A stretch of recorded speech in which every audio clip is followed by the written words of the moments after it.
रत्नाकरण श्रावकाच्या सम्यक चारित्र्य अधिकार.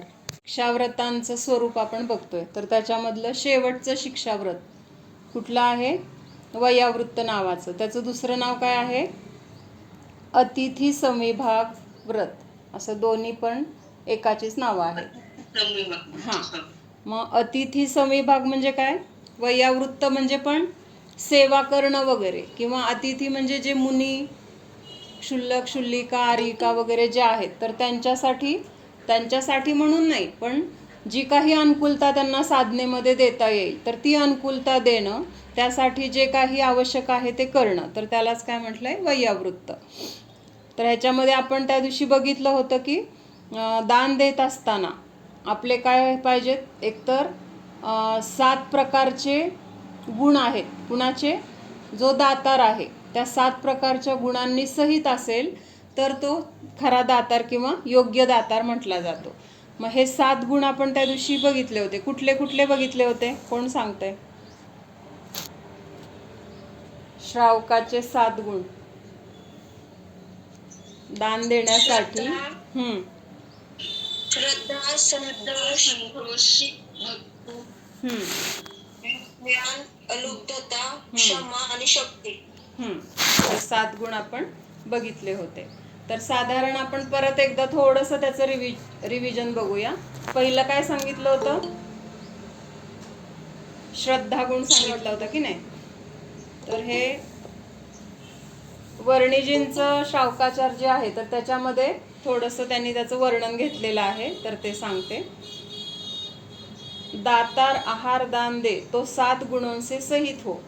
वे 7 गुण कौन से है? पहला गुण यह है कि दान देकर वह लोक संबंधी कोई फल नहीं चाहता. देखिए, दातार यदि महान है और पात्र भी महान है, बड़ी महान विधि से आहार दिया जा रहा है, तो उसकी बहुत बड़ी विशेषता होती है.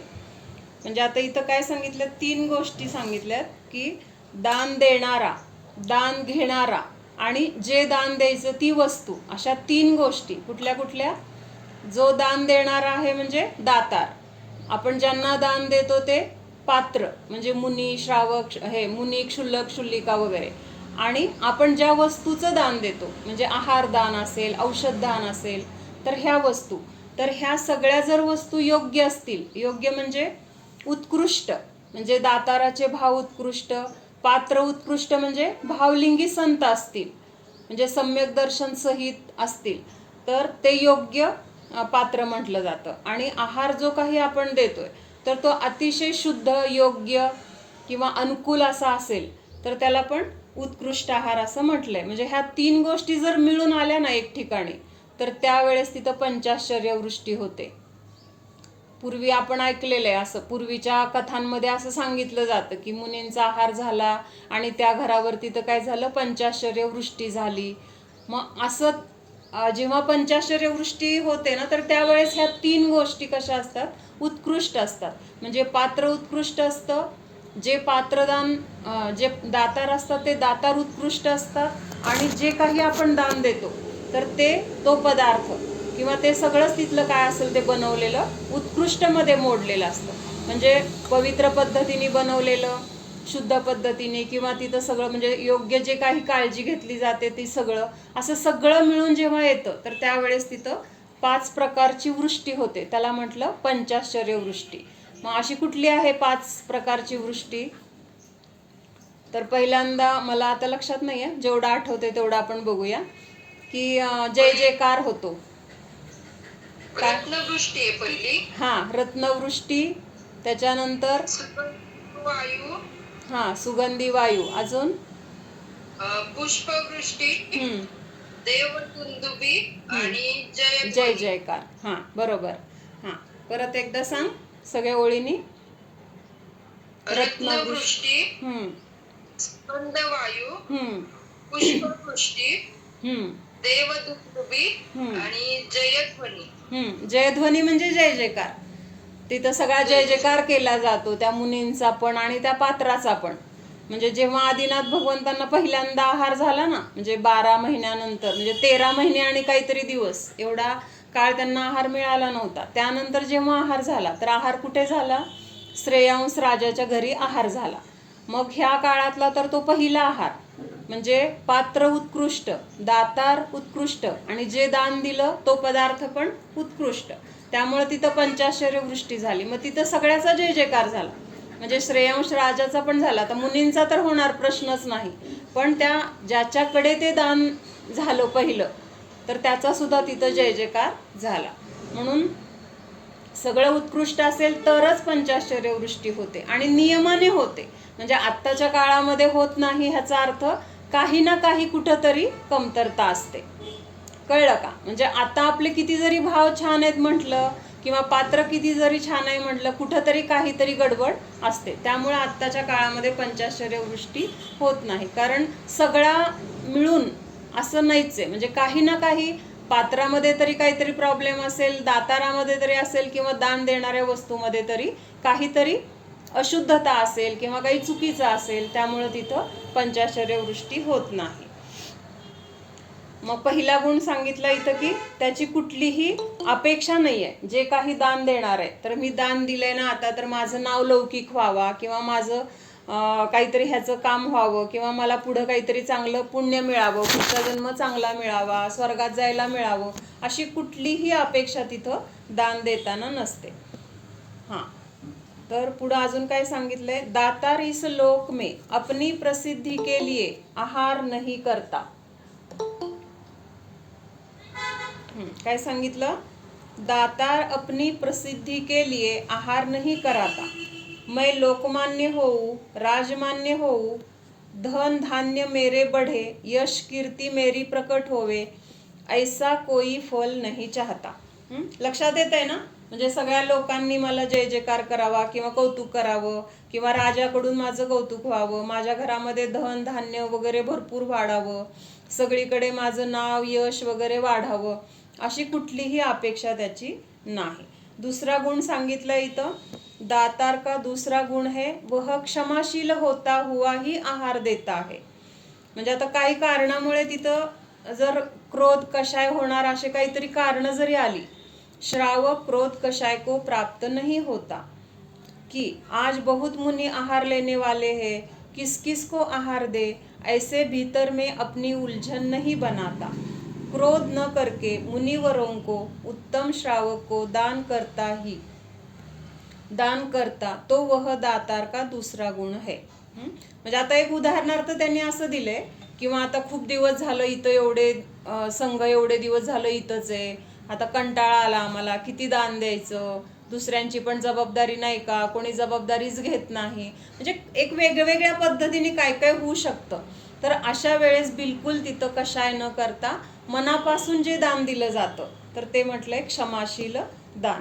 त्याच्यानंतर तिसरा गुण आहे, दातार का तीसरा गुण है कपट भाव से पात्र को आहार अधिक न कराए.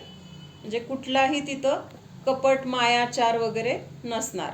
कपट मायने सोचना कुछ, बोलना कुछ और करना कुछ, लोगों को भक्ति का दिखावा करना, यह कपट कहलाता है.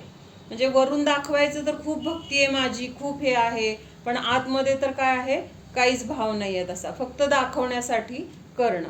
हमें भी मोक्ष चाहिए ऐसा उद्देश्य बनाए बिना श्रावक में वह सहज योग्यता नहीं आ पाती जो विधि में सही मानी जाती है. म्हणजे कुठल्या तरी अपेक्षेने जर आपण दान देत असेल तर तिथं ते दान योग्य पद्धतीचं मानलं जात नाही. दातार का चौथा गुण है ईर्ष्या न करना. अन्य दाता से ऐसी ईर्ष्या रखे की इससे अधिक बार मेरे घर आहार होना चाहिए.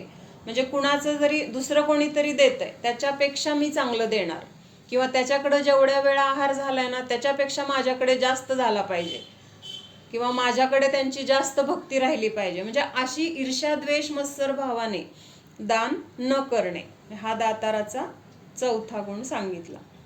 मैं इस ढंग का आहार कर दूं जिससे इस दूसरे का यश घट जाए. म्हणजे माझा मी एवढा छान आहार देणार की त्यामुळं बाकीच्यांना कुणाला काही यशच मिळणार नाही किंवा त्यांचं नावच राहणार नाही. ऐसी ईर्ष्या की बात नहीं रहती. श्रावक तो एक श्रावक तो एक रत्नत्रय के नाते ही रत्नत्रयधारियों को वैयावृत्ती करत आहे. म्हणजे जे रत्नत्रयधारी मुनी आहेत तर त्यांच्या रत्नत्रयाच्या साधनेसाठी आपण त्यांना आहार कशासाठी देतो? त्यांनी घरदार सोडले किंवा त्यांना आता आहार वगैरे स्वतः काही बनवायचा नाहीये, त्यांच्याकडे काय परिग्रह नाहीये म्हणून देतो का? काय भाव काय आहे? तर त्यांनी आहार म्हणजे हे घरदार कशासाठी सोडले किंवा दीक्षा कशासाठी घेतली, सगळा परिग्रह आरंभ त्याग कशासाठी केलाय? तर त्यांना मोक्ष मार्गावर आरूढ झालेत आणि त्याच्यामध्ये साधना करायची आहे. सम्यक दर्शन, सम्यक ज्ञान, सम्यक चारित्र्य ह्याच्यामध्ये वृद्धी करायची आहे. सगळ्या कर्मांचा काय करायचा आहे? नाश करायचा आहे किंवा निर्जरा करायची आहे. आणि ती निर्जरा करण्यासाठी ह्या शरीराच्या मार्फत हे सगळे काय आहेत? तप साधना करणार आहेत. मग त्या शरीराला टिकवण्यासाठी किंवा त्या शरीरामध्ये शक्ती येण्यासाठी की ज्याद्वारे साधना होणार आहे, तप होणार आहे, तर ते तप होण्यासाठी आपण आहारदान देत असतो. म्हणून आहारदानाला एवढं महत्व आहे. आता आपण आपल्या घरी कोणीतरी आलं तर त्याला जेवायला देतो आणि मुनींना आहारदान देतो. दोन्ही गोष्टींमध्ये खूप फरक आहे. काय फरक आहे? तर आपण जेवतो किंवा आपल्या घरी कोण आलं, पाहुणे रावळे, सगळ्यांना आग्रहाने खाऊ घालतो. तर त्या खाऊ घालण्यामध्ये आणि मुनींना खाऊ घालण्यामध्ये मोठा फरक हा आहे की आपण कशासाठी खातो? संसार म्हणजे खातो ते शरीर पोषणासाठी किंवा त्या शरीरापासून आपण काय मग सगळं सांभाळ करायचं, संसार करायचं, आरंभ करायचा, 5 प्रकारची पापं करायची, ह्यासाठी त्या शरीराची शक्ती वापरली जाते. आपली शक्ती कशामध्ये जाते? किंवा आकुलता करण्यामध्ये, जे काही आपला परिग्रह आहे ते गोळा करण्यामध्ये किंवा गोळा केलेला परिग्रह कसा टिकून राहील त्याच्यामध्ये आपली सगळी शक्ती जाते आणि त्या शक्तीसाठी आपण अन्न ग्रहण करतो. पण आपल्याला वाटतं का ह्याच्यासाठी आपण अन्न करतोय, खातोय? किंवा हे शरीर जे काही आपलं शक्ती तयार करते ती शक्ती आपली कुठं कुठं नक्की चालली आहे, कशामध्ये आपली शक्ती गेली पाहिजे आणि कशामध्ये आपण घालवतोय, हा विचार आपला बिलकुल नसतो. आणि मुनींचा फक्त एकच विचार आहे की मला फक्त साधनाच करायची आहे, बाकी कुठल्याही गोष्टीमध्ये त्यांना रस नाहीये. 5 इंद्रियांच्या भोगामध्ये रुची नाहीये किंवा आवडीचा पदार्थ मिळाला तर त्याच्यामध्ये आनंद नाहीये किंवा कुणी आपल्या आवडीच्या लोकांनी दिला म्हणून त्यांना समाधान आहे, असं नाहीये. त्यांची काय गोचरी वृत्ती सांगितली आहे. गोचरी वृत्ती म्हणजे काय? गाईला जर आपण काय गवत वगैरे चारा खायला दिला तर तिचं लक्ष कुठं असतं? तो चारा किंवा गवत जे काही टाकलंय ना, काय टाकलंय ते खाण्याकडे तिचं लक्ष असतं. ते कुणी टाकलंय, देणारा कोण आहे, कसा आहे, त्यांनी काय घातलंय, त्याचं आपल्याकडे लक्ष आहे का काय, असं काही नाही. तिला फक्त समोर काय टाकलंय त्या टाकलेल्याकडे तिचं पूर्ण लक्ष असतं. तसं त्या मुनींचं लक्ष आपल्या हातामध्ये काय आहे ते फक्त शोधून खाणं. खाणं म्हणजे ते सुद्धा आसक्तीने नाही, तर ह्या शरीरामध्ये जो खड्डा पडलेला आहे, पोटामध्ये जो खड्डा आहे, तर तो खड्डा भरण्यासाठी ते काय करतायत? जे हातामध्ये पडल तिकडे बघून, कुणी दिलंय, तो श्रावक कोण आहे, त्यांनी काय घातलंय, त्याचे चेहऱ्यावर काय भाव आहेत, कशाकडं त्यांचं बिलकुल लक्ष नाही. फक्त शुद्धतेने आणि विधीपूर्वक मिळाले का एवढं बघून ते फक्त स्वतःच्या आत्म्याला जाणत जाणत आहार करत असतात. म्हणजे आहार करत असताना लक्ष दिलं का कधी? मुनी असे डोळे झाकून खात असतात. बरेच मुनी काय करतात, तोंडामध्ये घास घातला की आता हातात आहे असा हातातला घास घातला, असे हात धरून चावत असतात आणि चावताना त्यांचे डोळे बंद असतात. मग डोळे बंद का असतात?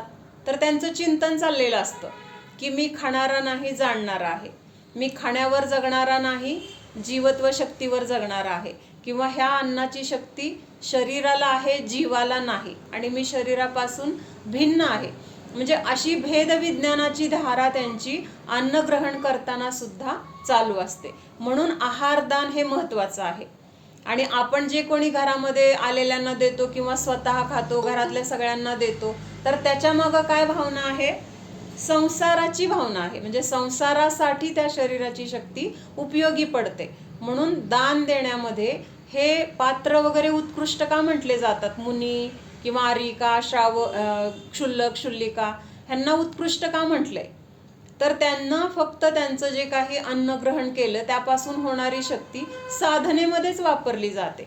ते कुठला व्यवसाय करायला जात नाहीत, त्यामुळे कुठल्याही पापाचा तिथं प्रश्न येत नाही किंवा कुठल्याही परिग्रहाचा तिथं काही विषय नाहीये. म्हणून ते दान कसं महत्वाचं म्हटलं जातं, किंवा म्हणून असं दान दिल्यानंतर जे पुण्य लागतं तर ते विशिष्ट पुण्य म्हटलं जातं. हां, तर त्याच्यानंतर आपला पुढचा कुठला गुण आहे, म्हणजे ईर्ष्या वगैरे कुठल्या भावनेने तिथं दान दिलं जात नाही. म्हणजे हा महत्वाचा गुण आहे. कारण दुसऱ्याला दाखवण्यासाठी किंवा दुसऱ्याला कमी लेखण्यासाठी किंवा माझ्याकडं इतकं आहे, मी इतकं दिलं, माझ्यामुळं इतकं मोठं हे झालं, असा कुठलाही भाव दाताराच्या मनामध्ये नसणे, तर त्याला म्हटलंय ईर्ष्यारहित दान असं म्हटलेलं आहे. म्हणून सांगितलं की रत्नत्रयाच्या वृद्धीसाठी हे दान कशासाठी दिले, तर त्यांनी जी काही रत्नत्रय धारण केले तर त्या रत्नत्रयामध्ये वृद्धी व्हावी म्हणजे जेवढं आहे त्याच्यामध्ये वाढ होणे किंवा आहे त्याच्यामध्ये स्थिरता येणे. नाहीतर काय होतं, समजा अनुकूलता नसेल, शारीरिक स्थिरता नसेल तर मन स्थिर राहत नाही. मन स्थिर नसेल तर साधना होणार नाही, विकल्प होणार, आकुलता होणार. म्हणून हे विकल्प होऊ नये किंवा हे काही जी काही आकुलता ती होऊ नये, मग ह्यासाठी त्या रत्नत्रयाची स्थिरता होणं गरजेचं असतं. मग त्या स्थिरतेसाठी आपण दान देत असतो असं सांगितले. रत्नत्रय के नाते रत्नत्रय धारियों को वैयावृत्ति कराता है. 5वां गुण है दातार का कि वह दान में विषाद नहीं मानता. दान भी देता जाए, व्यवस्था भी बनाता जाए, भीतर में खेद माने कि क्या करूं, मैं सब लोगों में अपनी उच्चता रखता हूँ. अगर मैं ऐसा न करूं तो मेरा बड़प्पन घट जाएगा, इसलिए करना तो पडेगा. म्हणजे कशासाठी केलं जातंय, आता ह्या समाजामध्ये माझं नाव आहे, मग आहाराचं पण बघायचं, त्यांची व्यवस्था पण बघायची, त्यांना काय कमी जास्त तिथं काय लागल ते बघायचं, सगळं मीच करायचं असं आतून तर वाटतंय. पण वरून काय दाखवतोय, आता मग मी जर नाही केलं तर काय होणार, माझं नाव कमी होणार किंवा लोक मला नावं ठेवतील. मग त्या मोठेपणासाठी दान दिलं तर ते काय आहे, चुकीचं आहे. म्हणून ह्या अशा भावनेने रहित असा तो 5वा गुण सांगितला.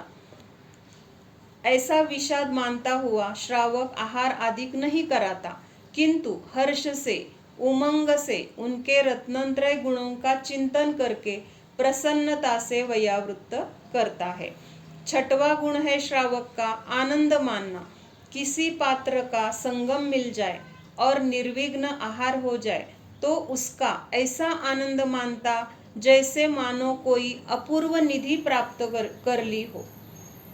म्हणजे असं आहारदान दिल्यानंतर आपल्याला असं गदगद होणं की आज माझ्याकडून कितीतरी मला मोठं काहीतरी असं भाग्य उदयाला आलं की मला खूप मोठा लाभ झाला, असं आपल्याला त्यावेळेस वाटलं पाहिजे. नाहीतर मग उगी हां दिलं केलं त्यात काय, असं सर्वसामान्य असं काही तिथं वाटत नाही. तर खूप मोठं काहीतरी मिळालं म्हणजे आपल्याला असं कधी वाटतं, लॉटरी लागली, काहीतरी अचानक काहीतरी मोठं काहीतरी काम झालं किंवा असा आनंद होतो की नाही आपल्याला, मुलांना काहीतरी चांगलं बक्षीस मिळालं, कुठंतरी नंबरला आला, तर तिथं आपल्याला जसा आनंद होतो, किती आनंद होतो त्यावेळेस, आपण लगेच सगळीकडे सांगत सुटतो असं झालं तसं झालं. मग तसा आनंद आपल्याला आहारदान दिल्यानंतर किंवा मुनींचं वैयावृत्त केल्यानंतर होतो का, तर तिथं खरा आनंद व्हायला पाहिजे. कारण तिथं जे काही केलं जातं किंवा तिथं जो काही आपला उपयोग जातो किंवा आपलं धन वापरलं जातं तर ते खरं काय आहे, पुढं काहीतरी पेरलं जातं आपलं, पुढच्या जन्मीसाठी ती खरी काय आहे, तर काहीतरी पेरणी आहे. तर त्याच्यातून आपल्याला पुढच्या जन्मी खूप अनुकूलता किंवा वैभव वगैरे मिळणार असतं. म्हणजे ते मिळण्याच्या अपेक्षेने नाहीये, पण तिथं आपल्याला आनंद, एवढं सगळं मिळणार असून सुद्धा आपल्याला तिथं आनंद वाटत नाही. तर बाहेरच्या संसारातल्या गोष्टीमध्ये काही जरा कुठं काही चांगलं झालं की आपल्याला तिथं खूप आनंद किंवा मोठेपणा तिथं वाटतो. पण खरा आनंद आपल्याला इथं वाटला पाहिजे की मग त्याच्यामध्ये आनंद मानलं पाहिजे. किसी पात्र का संगम मिल जाए, निर्विघ्न आहार हो जाए तो उसका ऐसा आनंद मानता है की मानो कोई अपूर्व निधी. अपूर्व म्हणजे ह्याच्यापूर्वी कधीच मला असं मिळालं नव्हतं आणि मिळालं, म्हणजे एखादा हिरा जर आपल्याला सापडला तर किती आनंद होईल. तसं चिंतामणी रत्न मिळालं तर किती आनंद होईल. तर तसा आनंद त्या श्रावकाला होतो. ऐसा प्रमोद भाव जगना यह श्रावक का गुण है. 7वां गुण है निरहंकारता. आहार देने का अहंकार भी श्रावक नहीं करता. म्हणजे आता मगाशी आपण जे काल जे बघितले 7 गुण तेच आहेत, फक्त थोडंसं हे वेगळं दिलेलं आहे. आता ह्यांचं चिंतन थोडं वेगळं आहे, पण शब्द वेगळे असले तरी भाव तोच आहे. तर असे हे 7 गुण श्रावकाचे ह्याच्यामध्ये सांगितले. श्रावक के 12 व्रतों में अंतिम वयावृत्त नाम का शिक्षा व्रत बताया जा रहा है. मुनि, आरिका, शुल्लक, शुल्लिका और भी श्रावक जनों का यथायोग्य वयावृत्त करना, सेवा करना, आहार आदि देना, यह वयावृत्त कहलाता है. म्हणजे वयावृत्तमध्ये सगळं आलं बरं का, कुठलीही गोष्ट त्याच्यामध्ये राहत नाही. म्हणजे आपली ही कल्पना आपण आता, म्हणजे वयावृत्त म्हणजे एक असंच गणित होतं की हातपाय दाबणे किंवा काय त्यांना म्हणजे कुठं दुखतंय बघायचं किंवा काय, मी रोज जाऊन त्यांचे पाय चोळले, त्यांचे हातपाय दाबले, डोकं दाबलं, डोक्याला तेल चोळलं वगैरे, म्हणजे ह्याच्यामध्येच आपण वयोवृत्त मानतो. तर असं नाही.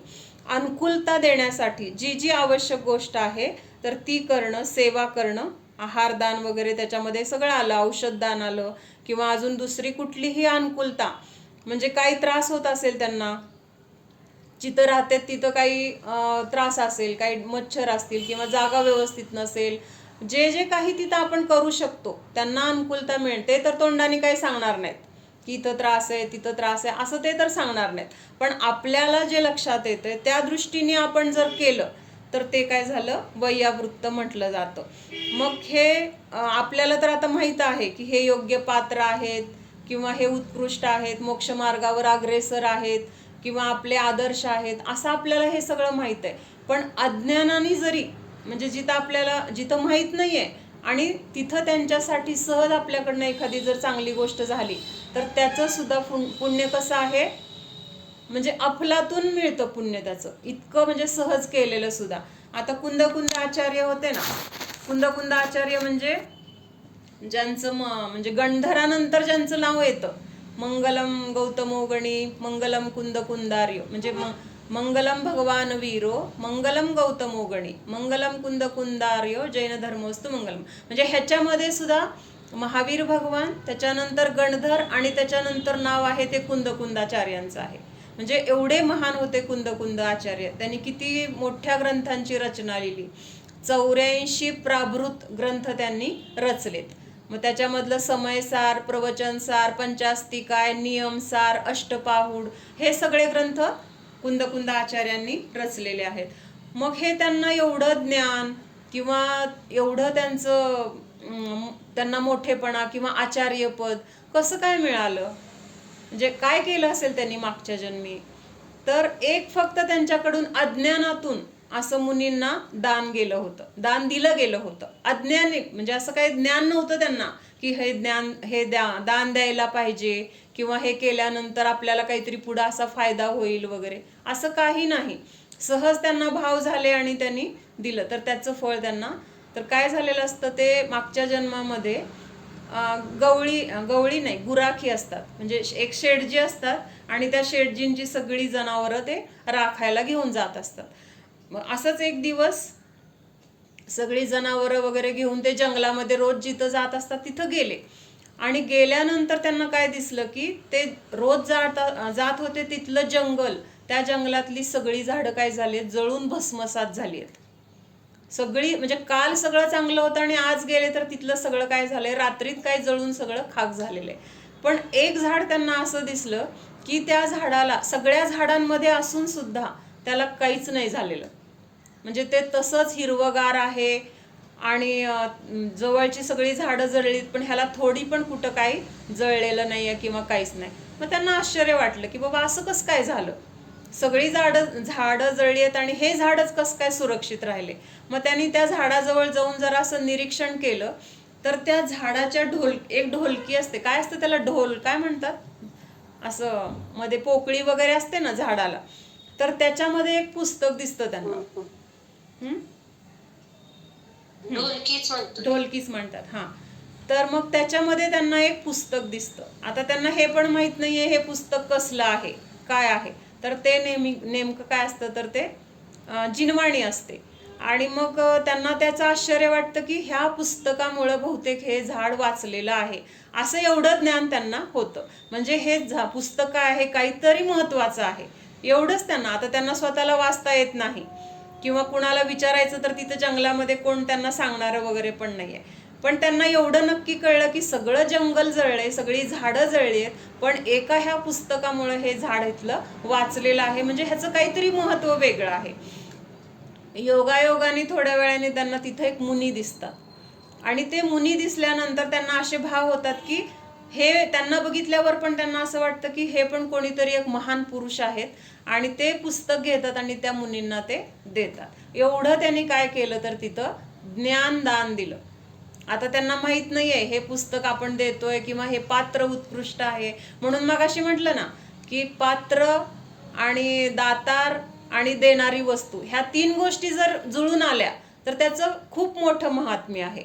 मग तसं तिथं ते पात्र जे मुनी होते ते भावलिंगी संत होते, जिनवाणी तर काय प्रश्नच नाही. आणि ह्यांचे भाव कसे होते तिथं उत्कृष्ट भाव आहे. आता त्या पुस्तकाबद्दल त्यांना एक बहुमान आहे, काहीतरी ह्याच्यामध्ये जादू आहे आणि ती जादू ह्या झाडाला ह्या जादूने वाचवले.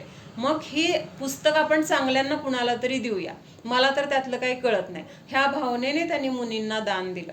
आणि परत काय झालं, संध्याकाळी निघाले घरी. निघाल्यानंतर योगायोगाने जोराचा पाऊस आला आणि ते जिथून जायचा त्यांचा रस्ता होता तर ती नदी पार करून जायला लागायचं आणि त्या नदीला जोराचा पूर आला आणि त्या पुरामध्ये काय झालं ते वाहून गेले किंवा ते असं जाताना त्यांना ते कुठलं तरी लाकूड वगैरे त्यांच्या पोटात घुसलं आणि त्याच्यामध्येच त्यांचा मृत्यू झाला. हां, काय झालेलं असतं, पुस्तक जेव्हा ते मुनींना देतात आणि त्यांना नमस्कार वगैरे करतात तेव्हा मुनी त्यांना नमोकार मंत्र शिकवतात.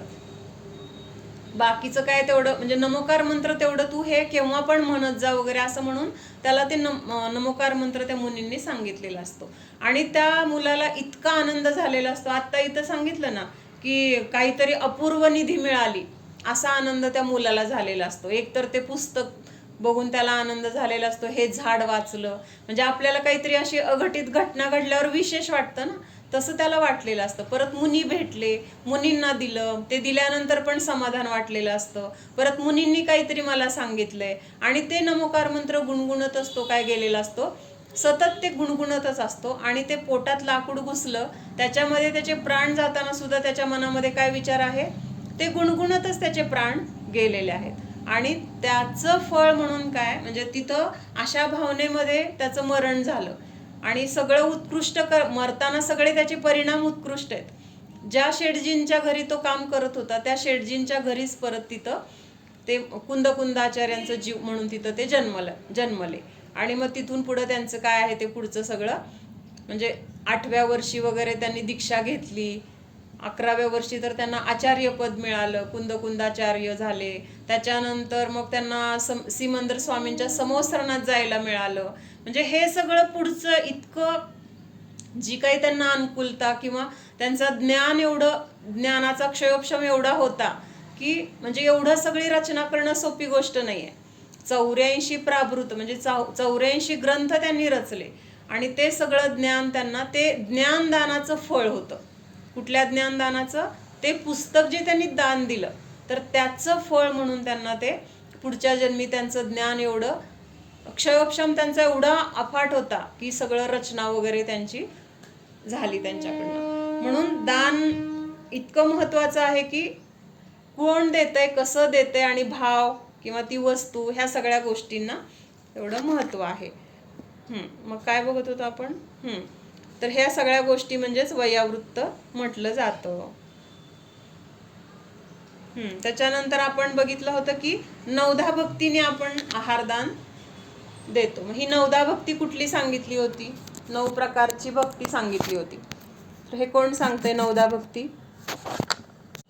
उच्चासन, पाद प्रक्षालन, पूजन, नमस्कार, मनशुद्धी,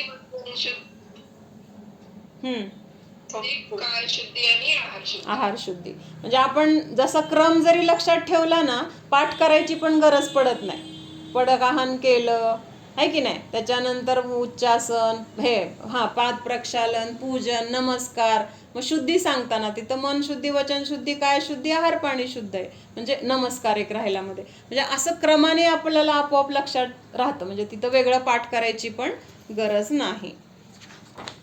त्याच्यानंतर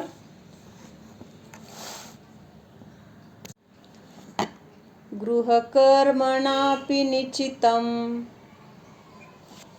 गृहकर्मणापि निचितं कर्म विमार्ष्टि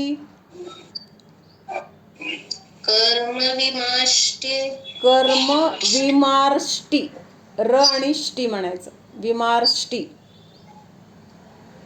कर्मविमाष्टे खलु गृहविमुक्तानां खलु गृहविमुक्तानाम् अतिथीनां प्रतिपूजा अतिथीनां प्रतिपूजा रुधिरमलं धावते वारी रुधिरमलं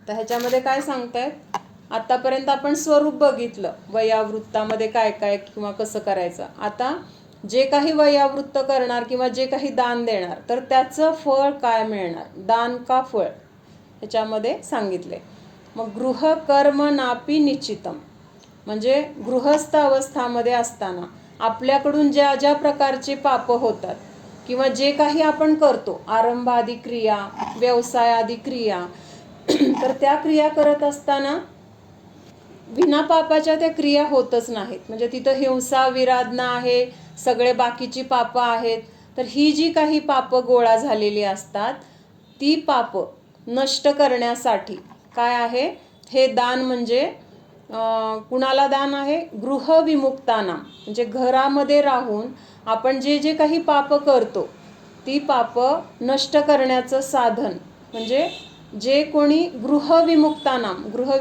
म्हणजे ज्यांनी घरापासून मुक्त आहेत किंवा ज्यांनी घराचा त्याग केलेला आहे अशा अतिथींना दान देणं किंवा त्यांचं वयावृत्त करणं तर हेच काय आहे आपल्या पापाला धुवून काढण्यासाठी पाण्याप्रमाणे आहे कसं सांगितलंय रक्त असतं ना रक्त कपड्याला रक्त लागलंय तर ते धुण्यासाठी जसं पाणी वापरलं जातं म्हणजे पाण्याने काय होतं ते रक्त सगळं धुवून जातं किंवा ते कापड स्वच्छ केलं जातं तसं हे जे आपण घरामध्ये राहून किंवा सगळ्या क्रिया करत असताना जे काही पाप आपल्याकडनं गोळा होते तर ते पाप नष्ट करण्यासाठी अशा अतिथींना जे कशा आहेत ह्या सगळ्या घरापासून परिग्रहापासून मुक्त आहेत अशा निर्ग्रंथ मुनींना दान देणं म्हणजे ते सगळं आपलं पाप धुवून काढण्यासारखं आहे किंवा ह्याद्वारे आपण केलेलं हे सगळं पाप काय होतं तर नष्ट होतं म्हणजेच काय आहे धुवून काढलं जातं असं सांगितलंय जिस प्रकार जल खून को धो देता है निश्चय से उसी प्रकार गृहरहित निर्ग्रंथ मुनियों के लिए दिया हुआ दान वास्तव में गृह संबंधी कार्यों से उपार्जित अथवा सुदृढ़ भी कर्म को नष्ट कर देता है म्हणजे काय सांगितलं पाणी काय करतं तर जे रक्त लागलेलं कापड आहे तर त्याला काय करतं किंवा त्या रक्ताला स्वच्छ धुवून काढतं किंवा त्या पाण्यामुळं ते सगळं स्वच्छ होतं तसंच निश्चय म्हणजे काय निश्चय से म्हणजे खरंच तसंच काय होते उसी प्रकार गृहरहित निर्ग्रंथ के लिए गृहरहित निर्ग्रंथ मुनियों के लिए म्हणजे जे घरानी रहित आहेत निर्ग्रंथ म्हणजे सगळ्या परिग्रहाने रहित आहेत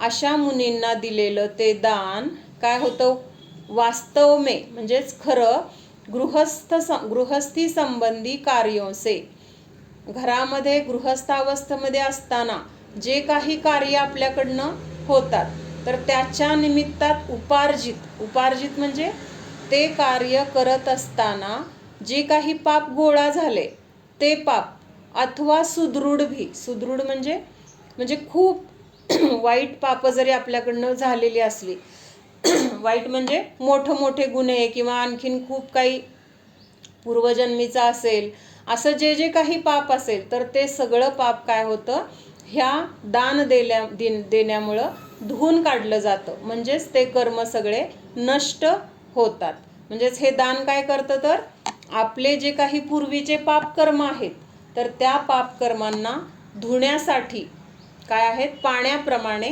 आहेत असं सांगितलेलं आहे.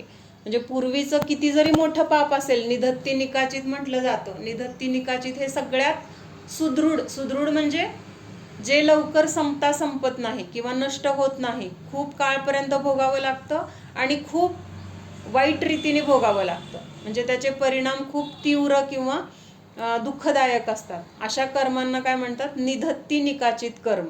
म्हणजे बाकीचे कर्म कसे आहेत, समजा आता आपल्याकडनं कुठले वाईट म्हणजे पाप झालेत किंवा कुणाला आपण वाईट बोललोय किंवा अजून कुणाचं नुकसान झालंय, मग त्यावेळेस आपल्याकडनं प्रतिक्रमण प्रायश्चित्त वगैरे केलं आपण, तर तिथं काय होतं, त्या कर्मांची निर्जरा तिथं होते किंवा त्या कर्मांची अवस्था स्थिती कमी होत जाते. म्हणजेच त्या पापांचं स्वरूप कमी होतं, तेवढी तीव्रता तिथं राहत नाही. परंतु निधत्ती निकाचित हे कर्म आहेत ना, तर हे कर्म असे असतात की किती जरी प्रतिक्रमण प्रायश्चित्त केलं तरी सुद्धा त्याची तीव्रता तेवढीच राहते, कमी होत नाही. म्हणजे जसं कर्म बांधलंय ना, तसंच त्या स्वरूपानेच आपल्याला ते भोगावं लागतं. म्हणजे ते भोगूनच संपतं, त्याची तीव्रता कमी वगैरे होत नाही असं म्हटलं जातं. तर त्याला म्हणतात निधत्ती निकाचित कर्म. मग असे कर्म कुठं बांधले जातात, निधत्ती निकाचित कर्म? तर देवशास्त्र गुरूंच्या संबंधात आपल्याकडनं जे जे काही दोष घडतात, विराधना होते, जिनवाणीची विराधना होते, गुरूंची विराधना होते, मंदिरमध्ये आपण आपल्याकडून देवाची विराधना होते, तर हे सगळं जे काही आपल्याकडनं विराधना होते, तर ते विराधनाचं फळ म्हणून निधत्ती निकाचित कर्म बांधले जातात. म्हणून देवशास्त्र गुरूंच्या सानिध्यात असताना आपल्याला खूप सावध असणं गरजेचं आहे. कुठले कुठले दोष घडतात हे पण आपल्याला माहीत पाहिजे. की आपल्याला मंदिरात गेल्यानंतर आपल्याला माहीतच नसतं की आपल्याकडनं देवाची विराधना होतीये, जिनवाणीची विराधना होतीये. ह्या गोष्टी आपल्याला माहीतच नाही आहेत. पण ते पाप माहीत नसलं तरी दोष तर लागणार किंवा कर्म तर बांधले जाणार. आणि ते कर्म कसे आहेत, निधत्ती निकाचित आहेत. निधत्ती निकाचित म्हणजे दगडावरची रेष. मग ती दगडावरची रेष पुसायला किंवा ते दगड प्लेन व्हायला किती काळ जाणार? दगडावर जर रेष म्हणजे काय, आपण पेननी वगैरे नाही, असं जर ते काय म्हणतात, असं खड्डा पडलाय दगडावर, तो बुजून जाण्यासाठी, प्लेन दगड होण्यासाठी हा कोरलेलं, बरोबर. हा मग ते प्लेन व्हायला किती काळ जावं लागेल, किती वर्षानुवर्ष, म्हणजे हजारो वर्ष जातील ते दगड प्लेन व्हायला. मग तेवढा काळ आपल्याला ते त्या क्षणी केलेलं पाप आपल्याला भोगावं लागतं. म्हणजे एक क्षणात केलेलं पाप आपल्याला एवढ्या काळपर्यंत आणि तीव्र स्वरूपाने भोगावं लागतं. म्हणून आपण काय चुकतोय हे आपल्याला माहीत पाहिजे. मग ह्याच्यामध्ये मंदिरात गेल्यानंतर संसारातल्या कुठल्या गोष्टी बोलायच्या नसतात. मंदिरात गेल्यानंतर कोण तर भेटलं की आपण तिथं देवाचं सोडून आपल्या बाकीच्या गप्पा मारत बसतो. कधी आली, कुठं इकडं गेलते तिकडं गेलते, असं झालं तसं झालं. मंदिरमध्ये गेल्यानंतर म्हणून आपण जातानाच काय म्हणतो, निस्सही निस्सही निस्सही म्हणत जातो की नाही? ह्याचा अर्थ काय आहे निस्सहीचा?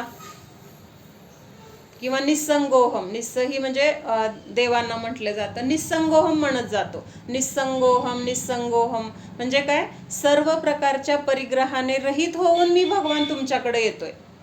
कसं येतोय? सगळ्या प्रकारच्या परिग्रहाने, म्हणजे संसार असू दे, काय परिग्रह असू दे, मुलं बाळा असू दे, त्यांच्याबद्दलचे विकल्प सुद्धा इथंच बाहेर सोडतोय. म्हणजे ते आतमध्ये जाताना आपल्यासोबत नाहीत असं तिथं आपण निर्णय करून किंवा तसा विचार करून मंदिरात जातोय. पण हे आपल्याला माहीत नसतं. आपण तोंडाने तर म्हणतो शब्द, पण त्याचा अर्थ किंवा त्याचा भाव किंवा त्यानुसार कसं असायला पाहिजे हा विचार आपल्याला तिथं नसतो. त्यामुळे काय होतं, आपल्याकडनं ह्या गोष्टी सहज होतात. म्हणजे आपण नुसतं अवलोकन जरी केलं ना मंदिरात गेल्यानंतर, तर ह्या क्रिया सहज चाललेल्या असतात. देवशास्त्र गुरूंबद्दल मंदिरात बोललं तर काही प्रॉब्लेम नाही. काही एखाद्या तत्वाची चर्चा करा, काही विचारायचं असेल विचारा, किंवा पूजेचं बोला, किंवा काय अजून, हे चालेल. पण घरासंबंधी, शरीरासंबंधी, आपल्या कुटुंबासंबंधी किंवा कुठल्या बाहेरच्या चिंतेसंबंधी तिथं चर्चा बोलणं हे काय आहे, तर निधत्ती निकाचित कर्म बांधले जातात. इवन मंदिरमध्ये जय जिनेंद्र म्हणणं सुद्धा, म्हणजे आता हे निधत्ती निकाचित मध्ये येणार नाही, पण मंदिरमध्ये भगवंतांच्या समोर एकमेकांना जय जिनेंद्र सुद्धा म्हणायचं नसतं. कळलं का? म्हणजे जिथं भगवान आहेत समोर तिथं भगवान असताना सुद्धा बाकीच्यांशी जय जिनेंद्र वगैरे म्हणण्याची तिथं गरज नाही. ह्या गोष्टी कुठं मंदिरच्या बाहेर आल्यानंतर बोलायच्या असतात. त्याच्यानंतर जिनवाणी घेताना आदराने घेणं, आदराने ठेवणं, किंवा जिनवाणी ठेवत असताना व्यवस्थित ठेवली का, ते जिनवाणी आपण पूजा करतो, पूजा करत असताना त्याच्यावर काहीतरी बऱ्याच वेळा तांदूळ पडलेले असतात, किंवा त्याच्यामध्ये आपण खून म्हणून काहीतरी लवंग ठेवतो आणि मग ते तसंच राहतं. आणि मग ते तांदूळ वगैरे तिथं राहिले की ती जिनवाणीला म्हणजे त्याला कीड लागते. त्या किडेमुळे ती पानं वगैरे पण कशी होतात, जीर्ण शीर्ण होतात. म्हणजे असं छोट्या छोट्या, किंवा जिनवाणी अशी मुडपायची नसते, किंवा आपल्या पोटाच्या खालच्या साईडला जिनवाणी नेहमी धरली तर आपल्या पोटाच्या वरती अशी धरली पाहिजे. समजा पिशवीत आहे जिनवाणी आणि आपण असं हातात धरून चाललोय, तर जिनवाणी कुठे झाली, आपल्या पायाच्या जवळ झाली. बरोबर आहे, आलं का लक्षात मला काय म्हणायचंय. म्हणून धरताना असं आदर असं धरलं पाहिजे. बाळाला कसं धरतो आपण, पोटाशी धरून घेऊन जातो की नाही, तसं जिनवाणीचा विनय झाला पाहिजे. जिनवाणी फक्त मंदिरातच असते का, घरी सुद्धा जिनवाणीच्या समोर खाणं पिणं बसणं झोपणं किंवा बाकीच्या गप्पा मारणं चालत नाही. म्हणून जिनवाणी नेहमी कपाटात किंवा अशी उघडी नाही दिसली पाहिजे. जिनवाणी वाचायला घेतली, वाचून झाल्यानंतर व्यवस्थित आदराने ठेवली, बंद कपाटात नसली तरी कमीत कमी त्याच्यावर कापड वगैरे झाकून ठेवलं, आणि मग बाकीचं आपण काय केलं तर मग तिथं काय आहे, जिनवाणीचा विनय आहे. नाहीतर मग पुस्तक वाचलं तिथंच ठेवलं, तिथंच आपण पाय पसरून झोपलोय आणि बाकीचं बोलतोय, जिनवाणीकडे पाय आहे का काय हे पण आपलं लक्ष नाही. म्हणजे खूप ठिकाणी असं चाललेलं असतं. म्हणजे हे काय आहे, जिनवाणीचा अविनय. आपण तिथं जाणून बंधन बांधलेलं असलं तर चालतं की मग, म्हणूनच मग कापडात ठेवलं तरी चालतंय. ह्या गोष्टी आपल्याला म्हणजे मुद्दाम करत नाही आपण. आपल्याला वाटतं आपण काय मुद्दाम केलंय का, आपल्याला माहीतच नाहीये. पण जरी अज्ञानामध्ये झालं तरी, समजा चुकून विस्तवावर पाय पडला, आपल्याला माहीतच नाहीये विस्तव आहे, आणि विस्तवावर पाय पडला, पोळणार की नाही. आपण त्याला म्हणायचं, अरे आम्हाला माहीत नव्हतं, तू कशाला आम्हाला पोळला, असं म्हणू शकतो का आपण. म्हणजे जाणून बुजून पाय दिला तरी पोळणार आहे, अज्ञानाने न कळत पाय दिला तरी पोळणार आहे. तसं इथं जिनवाणी किंवा देवशास्त्र गुरूंचा अविनय आपल्याकडून जाणून बुजून जरी नाही केला आपण, तरी अज्ञानाने झालं, माहीत नसताना झालं तरी त्याची फळं भोगावी लागतात. म्हणून सावध असणं हे खूप गरजेचं आहे. त्याच्यानंतर अजून मूर्ती घरात असेल तर बऱ्याच वेळा मूर्ती अशीच उघडी असते. उघडी म्हणजे मूर्ती जिथं ठेवली तिथं पडदा नसतो किंवा दार वगैरे नसतं, आणि मग तिथं सगळ्या क्रिया चालू असतात, जेवणं चालू असतात, स्वयंपाकघरातल्या सगळं दिवसभरात जे काही चालू आहे ते चालू असतं. मग हे सुद्धा खूप मोठा अविनय आहे. भगवंतांच्या समोर ह्या सगळ्या गोष्टी होत आहेत, ह्याचे सुद्धा आपल्याला खूप दोष लागतात. मग हे सगळे काय आहेत तर निधत्ती निकाचित कर्म आहेत.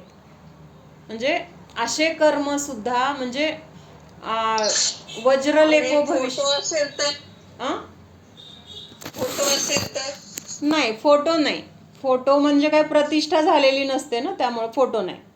फक्त प्रतिष्ठित मूर्ती, देव गुरु किंवा मग जिनवाणी, हे सगळं काय आहे तर त्याचं विनय व्हायलाच पाहिजे. म्हणून घरामध्ये जिनवाणी कुठं आहे, व्यवस्थित ठेवलेली आहे का, किंवा व्यवस्थित म्हणजे वर्षातून एकदा तरी, कमीत कमी एकदा, काय जास्त करायला पाहिजे पण कमीत कमी एकदा तरी जिनवाणीची काढून सगळी स्वच्छता वगैरे. आता श्रुतपंचमी आली बघा, कधी 31 तारखेला आहे बहुतेक श्रुतपंचमी.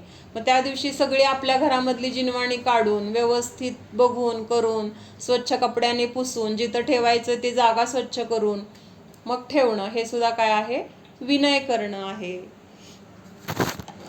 तर मग हे सगळं जे काही पाप आहे. होतं ना की आपण मंदिरात गेल्यावर निस्सही निस्सही निस्सही म्हणतो का, तर तिथं देव लोकातले अंतर्देव वगैरे असतात, त्यांची पूजा वगैरे चालू असते, म्हणून आपण गेल्यावर हे म्हणायचं, असं पण विषय झालता ना. निस्सही त्याच्यासाठी म्हणायचं. आणि निस्संगोहम, निस्संगोहम जे आहे ना ते सगळ्या परिग्रहाने रहित आहे. हे निस्सही बरोबर आहे, तिथं सगळे देव येऊन पूजा करत असतात आणि त्यांना आपल्यामुळे अडथळा येऊ नये म्हणून त्यांना सावध करण्यासाठी निस्सही निस्सही म्हणून आत जायचं असतं, ते बरोबर आहे. पण निस्संग होम पण म्हणतो आपण. निस्संग होम म्हणजे काय, तर जे काही संसारासंबंधीचे विकल्प आहेत तर ते मंदिरच्या बाहेरच, मंदिरात जाताना त्याचा कुठलाही विकल्प किंवा जरी विचार आला तरी तिथं ती बोलायला परवानगी नाही आहे. काय काय मंदिरच्या बाहेर असे बोर्ड लिहिलेले आहेत, 84 प्रकारच्या असाधना. असाधना म्हणजे ज्या गोष्टी करायच्या नसतात त्याला असाधना म्हणतात.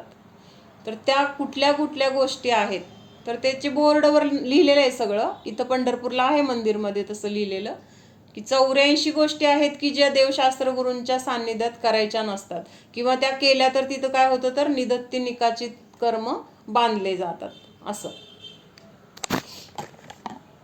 मावशी, जिनवाणी पण ना, अगं मम्मी सन्मती माताजी म्हटले होते ना ग की जिनवाणीला बांधून ठेवलं असं नाही म्हणायचं, लपेट के रखाय असं म्हणायचं, म्हणजे गुंडाळून ठेवलंय असं. तिथं असं मंदिरामध्ये हे बंधन म्हणजे जे कपडा गुंडाळणं वगैरे हा प्रकार पण नाही आहे इथं. कारण काय होतं, पाळी वगैरे पाळलं जात नाही आता बऱ्याच ठिकाणी बहुतेक ठिकाणी पाळतच नाहीत आता. मग ते कोण पण कसं पण आलेलं असतं, शिवलेलं असतं, मग ते कापड सगळं कसं होतं, अशुद्ध होतं ना, त्यामुळे इथं तशी पद्धतच नाही आहे. म्हणजे कपड्यात गुंडाळणं हा प्रकार इथं तर नाही आहे. अजून आहे काही ठिकाणी पण इथल्या मंदिरमध्ये नाही आहे. माताजींकडं पण कधीच असं नसतं, कारण ते शुद्धता वगैरे तिथं एकदम शुद्ध असतं ना सगळं. म्हणजे माताजी सवळ्यात असल्यासारख्याच असतात, कुणाला शिवून पण घेत नाहीत.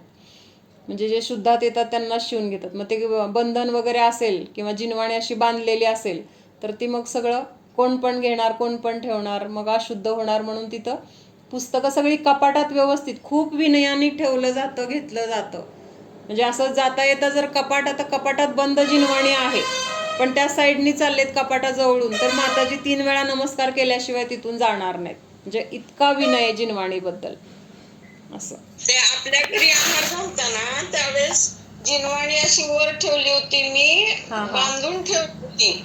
तर माता असंच बघितलं, मग मी म्हंटल इथं का ठेवली, मी बांधली आहे ऐसे बोलने वाली कोण हो. हा बरोबर.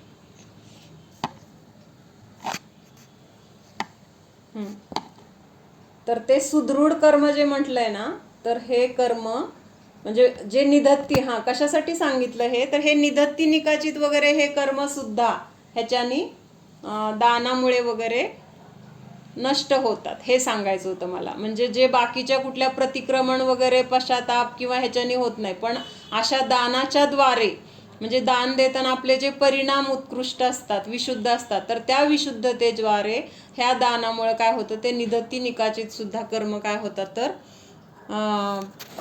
नष्ट होतात. सुदृढ कर्म म्हणजे निधत्ती निकाचित जे कसे आहेत, खूप तीव्र स्वरूपाचे आहेत. तर ह्याची गोष्ट म्हणजे धन्यकुमार नावाचा मुलगा होता. तर मागच्या जन्मी त्यांनी काय केलेलं असतं, मंदिरचं द्रव्य, महत्वाचं मगाशी म्हटलं ना, देवशास्त्र गुरूंचा म्हणजे हे निधत्ती निकाचित कर्म का बांधले जातात, आणखीन त्याचं एक कारण म्हणजे निर्माल्य सेवन करणं. निर्माल्य सेवन केल्यानंतर हे निधत्ती निकाचित कर्म बांधले जातात. इतके बांधले जातात तीव्र स्वरूपाचे की दारिद्र्य वगैरे येऊ शकतं. आम्हा प्रतिक्रमण करताना म्हणजे मी बऱ्याच वेळा सांगते ना, आम्हा हे सांगतात, त्याच्यामध्ये हे एक त्यांचं असतं की निर्माल्य सेवन केलं असेल, म्हणजे आत्ता जे काही आपल्याला कर्माचे उदय आलेत, हे आम्हा असं होतंय, त्रास होतोय, हे झालं ते झालं असं जेव्हा लोक सांगतात, त्यावेळेस काय झालंय आत्ताचं फक्त दिसतंय की असा त्रास होतोय किंवा हे संकट आलंय, हा रोग झालाय, पण तो रोग ते संकट कशामुळे आलंय, ते कर्म कधी काय बांधलेत ते काय आत्ता आपल्याला माहीत नसतं. म्हणून त्यावेळेस प्रतिक्रमण करून घेताना आम्हा हे पण वाक्य त्यांचं फिक्स असतं की निर्माल्य सेवन केलं असेल, मग त्यावेळेस ते निर्माल्य सेवनामध्ये निधत्ती निकाचित प्रकारचे कर्म बांधलेले असतात. तर ते हे धन्यकुमारची गोष्टीमध्ये पण असंच आहे की मागच्या जन्मी त्यांनी ब्रह्मचारी होऊन तो मंदिरमध्ये पूजेला गेल्यानंतर सोबत बाळ असतं, बाळ किंवा छोटी मुलं असतात आणि मुलांना काय मग तिथं करमत नसतं, काहीतरी किरकिर करतात. मग त्यांना शांत करण्यासाठी आपण काय करतो, डब्यातलं खोबरं देतो, किसमिस देतो, काहीतरी खायला देतो. तर हे खायला देणं सुद्धा काय आहे तर निर्माल्य सेवन आहे. कारण आपण काय संकल्प केलाय, आता हे अष्टद्रव्य चढवायसाठी काढले, त्या डब्यामध्ये जे काही अष्टद्रव्य मंदिरमध्ये आपण घेऊन गेलोय, तर तिथं संकल्प काय आपला, संकल्प म्हणजे आपण असं ठरवलेलं नसतं, पण मंदिरमध्ये अष्टद्रव्य चढवायला म्हणून आपण काढतो, हा विचार तर असतो की नाही आपला. त्यामुळं ते चढवायच्या अपेक्षेने ते काढलेलं द्रव्य असतं. आणि मग तिथं मंदिरमध्ये गेल्यानंतर त्याला काय होतंय, लहान मुलगाच आहे म्हणून त्याला आपण ते खायला देतो. आणि तिथं खायला दिलं तर मग ते काय झालं, निर्माल्य सेवनाचा दोष झाला. म्हणजे आपण निर्माल्य खाऊ घातलं आणि त्याला खायला लावलं, म्हणजे अशा दोन पद्धतीने तिथं काय होतं तर दोष लागतो. आणि मग त्याचं फळ काय झालं, मंदिरमध्ये खाल्लं तरी पण दोष आहे, त्यात निर्माल्य खाल्लं आणखीन दोष आहे, आपण खाऊ घातलं आणखीन. म्हणजे किती पद्धतीने एक गोष्ट केल्यानंतर आपण किती वेगवेगळ्या पद्धतीने चुकतो. आपल्याला साधी गोष्ट वाटते पण त्याच्या मागं खूप मोठं काहीतरी असं कर्म बांधलं जातं. म्हणून असं निर्माल्य सेवन, मग त्याच्यासाठी माताजी सांगतात तुम्ही वेगळं काहीतरी सोबत ठेवा आणि ते पण बाहेर जाऊन द्यायचं, तिथं मंदिरमध्ये पण द्यायचं नाही. याचा अर्थ बरोबर ठेवा म्हणजे मंदिरमध्ये खायला द्या असं नाही. तर बिस्किट वगैरे असलं तर मंदिरमध्ये न्यायचंच नाही. म्हणजे आपल्याला तर बिस्किट हे खरकट असं वाटतच नाही. बिस्किट वगैरे हे शेवटी सगळं काय आहे, खरकटच आहे. मंदिरमध्ये बसून खाणं हे सगळं काय आहे, चुकीचं आहे. खरकट खाल्ल्याचं सगळे दोष तिथं आहेत. हां, तर हे धन्यकुमारचा जीव मागच्या जन्मी त्यांनी काय केलेलं असतं, मंदिरमध्ये मंदिरचं द्रव्य त्याला घ्यायचं म्हणजे चोरी वगैरे करायची असते, म्हणून ब्रह्मचार्याचं रूप घेऊन त्यांनी काय केलेलं असतं, मंदिरमध्ये राहत असतो, सेवा वगैरे करत असतो आणि तिथलं सगळं धन काय करतो तो लुबाडून घेऊन जातो. म्हणजे मंदिरचं द्रव्य घेऊन गेला आणि तिथं काय झालं, त्याला निदत्ती निकाचित कर्म बांधलं गेलं. मग पुढच्या जन्मी एका शेठजीच्या घरी त्याचा जन्म, नवकोट नारायण असतात ना, नवकोट नारायण असले, नवनिधी वगैरे असलं, म्हणजे इतके मोठे ते शेठजी असतात. आणि योगायोगाने म्हणजे पूर्वीचं काहीतरी त्याचं पुण्य असेल, तिथं जन्म तर झाला, पण जन्म झाल्या काय झालं, ते शेठजी वारले. म्हणजे आता हे कर्म उदयाला यायला लागले ना, मंदिरमधलं दान म्हणजे धन सगळं लुबाडलंय किंवा ते कर्म बांधलंय त्याचं. मग तिथं शेठजी वारले. म्हणजे पूर्वी तर असं म्हणायचे ना, एखादं बाळ जन्मलं काही दुर्घटना घडली की ह्याच्या पायाने ते गेलं असं. तसं ते शेठजी वारले म्हणून ह्याला सगळे काय म्हणायला लागले, हा पांढऱ्या पायाचा वगैरे. त्याच्यानंतर एवढ्या मोठ्या म्हणजे काय ते धन वगैरे ह्याचा स्वामी, म्हणजे आता ते खूप मोठे शेठजी असतात, पण शेठजी वारले की ते धन सगळं काय झालं, नष्ट झालं. म्हणजे कुठल्या ना कुठल्या रूपाने तिथं ते सगळं धन नष्ट होत गेलं. आणि ते इतके दरिद्री झाले की त्यांना खायची पंचायत आली. आणि मग खायची पंचायत आल्यानंतर आता त्यांच्या घरी काम करणारे जे सेवक, अगोदर त्यांच्याकडे जे कामाला होते चांगली परिस्थिती असताना, त्यांच्या शेतामध्ये वगैरे जाऊन काम करायची ह्यांच्यावर वेळ आली. म्हणजे कामगार म्हणून त्यांच्या शेतात जाऊन ह्यांना काम करावं लागलं. म्हणजे अशी वेळ आली. म्हणजे आता ह्याच्यामध्ये बराच काळ जातो, असं नाही की लगेच एका दिवसात सगळं घडले. वडील वारले, हळूहळू धन नष्ट झालं, मग खायला पण मिळेना, मग दुसरीकडे जाऊन काम करायला लागलं. मग ज्या सेवकाच्या शेतात ते कामाला जात होते, कोण, तो धन्यकुमारचा जीव. मग त्या सेवकाला वाईट वाटायचं की हे आपले मालक, म्हणजे ह्यांच्या घरी आपण एवढं काम केलेलं, पूर्वीची लोक चांगली होती ना असं, मग आपण ह्यांच्या घरी काम केले ना, आज त्यांना अशी वेळ आली की आपल्या घरी येऊन काम करायला लागते. म्हणजे लाज वाटायची त्यांना की आपल्या मालकालाच आपण कामाला ठेवतोय असं. मग त्यांनी काय केलं, त्या म्हणजे त्याच्या पूर्वीचा सेवक तो, म्हणजे आता ज्याच्या शेतात हे गेलेत, त्यांनी काय केलं, मोहराचा हंडा त्यांच्या हातात दिला की बाबा आम्ही तुमच्याकडे काम करून खूप, तुमच्या मालकाने आम्हाला मोठं केलंय किंवा आम्हाला खूप सांभाळलंय, म्हणून तुमच्यावर ही वेळ आली, आम्हाला काही बघवत नाही. म्हणून त्यांनी काय केलं, मोहराचा हंडा त्याच्या हातात दिला. कुणाच्या, त्या धन्यकुमारच्या. तर तो हंडा असा निखाऱ्यांनी भरलेला हातात दिला की मोहराचे काय झाले, निखारे झाले. काय झाले, पेटलेले निखारे झाले आणि त्याला पोळायला लागलं. मग तो पटकन तो फेकून देतो. आणि मग त्या लक्षात येतं त्या माणसाची की बाबा ह्याचं काय आहे, हे पापच ह्याचं एवढं आहे की ते मोहराचं रूपांतर लगेच त्याच्या कोळशामध्ये झालं. म्हणून म्हणतो इथं काय उपयोग नाही आहे म्हणतो. मग तो काय करतो, आपलं तिथं चणे असतात त्याच्याकडे, मग ते गोंजळभर चणे हातात देतो, म्हणतो हे बसून चणे तरी खा किंवा घरी घेऊन जा. ते चणे दिले तर त्याचे पण निखारे होतात. आणि मग तो शेवटी तो धन्यकुमार तो काय म्हणतो की अरे मला तू कोळशे का देतोय सारखे, म्हणजे असं त्याला म्हणतो. म्हणजे त्याला कळत नाही, लहान आहे ना अजून, तो कामाला आलाय किंवा तेवढं नाही आहे. मग शेवटी ह्याच्या लक्षात येतं की त्या शेतमालकाचे की बाबा ह्याचं काही म्हणजे पापच एवढं आहे की आपण इथं मदत करून सुद्धा त्याला उपयोग होणार नाही. म्हणजे आपलं जर तिथं पुण्य नसेल तर तिथं समोरच्यानी किती जरी आपल्याला मदत करायचा प्रयत्न केला तरी तिथं काहीही उपयोग होत नाही किंवा त्याचं आपल्याला काही फायदा आपण घेऊच शकत नाही, कारण तेवढं पापच आपलं आहे ना. पाप आपलं असताना किंवा पुण्य नसताना समोरच्यानी किती जरी प्रयत्न केला तरी तिथं त्याचा फायदा आपल्याला होत नाही. मग हे त्याच्या लक्षात येतं. मग असंच त्याचं आयुष्य दरिद्रीमध्ये जातं वगैरे. पुढच्या जन्मी काय होतं, परत तो अशाच एका आईच्या पोटी जन्म घेतो. जिथं जन्म घेतलाय तिथं मेल्यानंतर परत वडील वारलेलेच आहेत. मग त्याची आई कुठेतरी एका शेठजींच्या घरी काय आहे कामाला जाते, स्वयंपाकाला जाते. आणि तिथं त्या शेठजींना 6 मुलं आहेत. आणि ती 6 मुलं आणि ही आपली आता लहान मुलगा आपला बरोबर घेऊन जाते. घरी कुठं ठेवणार, एकटीच आहे, एकटीच आई आणि एकटाच मुलगा, मग त्याला कोण सांभाळणार. म्हणून ज्या शेठजींच्या घरी ती जाते तिथं घेऊन जाते त्या मुलाला. आणि मग काहीतरी त्या आता शेठजींच्या घरी म्हणलं रोज पंचपक्वान्न काहीतरी. आणि तो मुलगा काय म्हणजे हिचा मुलगा काय करत असतो, त्या मुलांना जेवायला वाढायला दिलं की मला पण पाहिजे असं म्हणत असतो, मला दे मला दे. म्हणजे खाऊ वाटतं ना, शेवटी लहान मुलं आहेत आणि गरीब परिस्थिती, घरी तर काय आपल्याला असले पंचपक्वान्न त्यांना मिळत नाही आहेत. मग ते मुलांचं खाताना वगैरे बघून आणि आपलीच आई करून वाढते म्हणल्यावर त्याला काय वाटत असतं, मला पण मिळावं.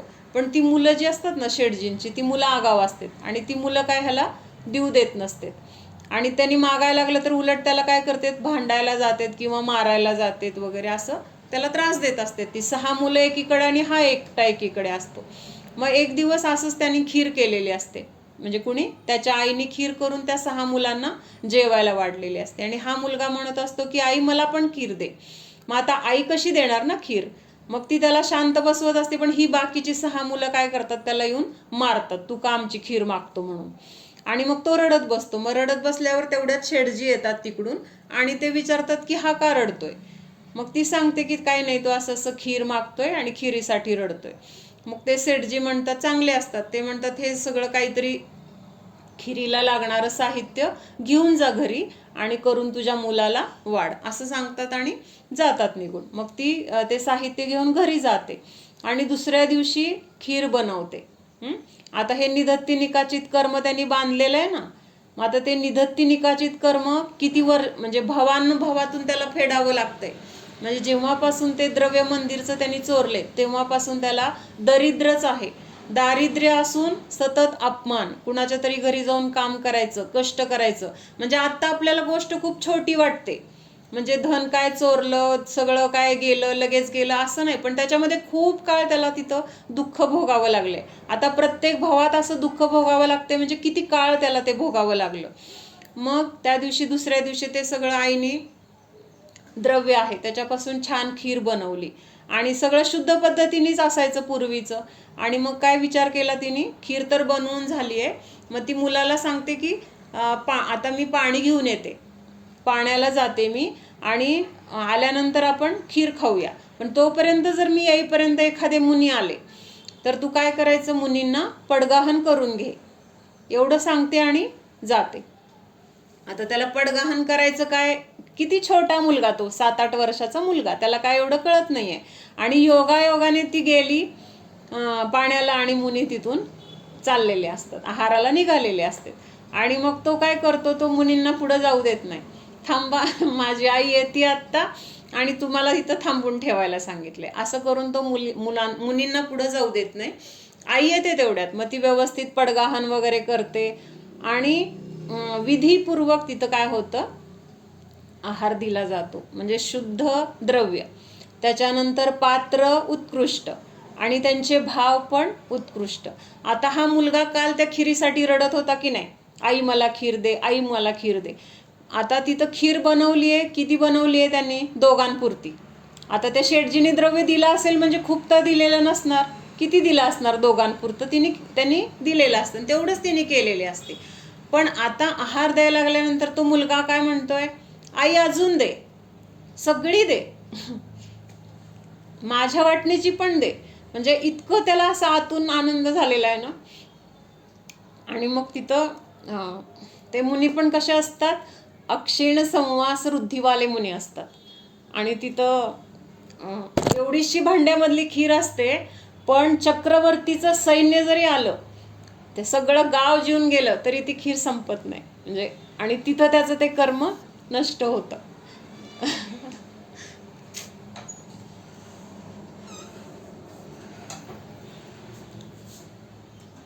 हां.